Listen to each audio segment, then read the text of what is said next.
Le portrait du jour, Nicolas, c'est celui d'Omar Sy, l'acteur qui est critiqué pour une phrase sur la guerre en Ukraine. Oui, une phrase ou deux dans une interview publiée dimanche dans Le Parisien. L'acteur est interrogé sur le film qui sort demain en salle, qui s'appelle Tirailleurs, dans lequel il joue un père sénégalais qui se retrouve pendant la Première Guerre mondiale dans les tranchées à Verdun. L'entretien porte sur le thème de la guerre et Omar Sy déclare notamment ceci: « Je suis surpris que les gens soient si atteints par la guerre en Ukraine. Est-ce que ça veut dire que quand c'est en Afrique, vous êtes moins atteints ?» Alors dit comme ça et sorti du contexte, le propos peut laisser penser qu'Omar Sy relativise les horreurs de la guerre en Ukraine et reproche aux Français d'y être trop sensible. En réalité, si on lit l'entretien dans son intégralité, ce n'est pas ce qu'il dit. Il dit au contraire que toutes les guerres se valent, que toutes brisent des familles, font des orphelins et des parents qui perdent leurs gamins.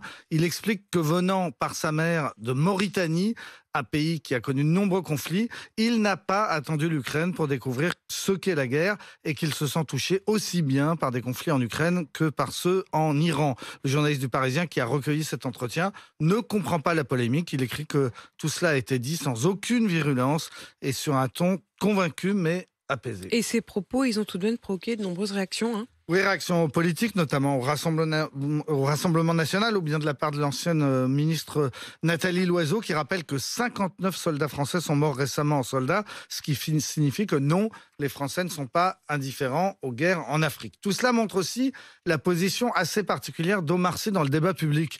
Plusieurs fois personnalité préférée des Français, 3e dans le dernier classement, il est ultra populaire, principalement depuis son personnage formidable dans Intouchable, qui est le 3e plus grand succès du cinéma français.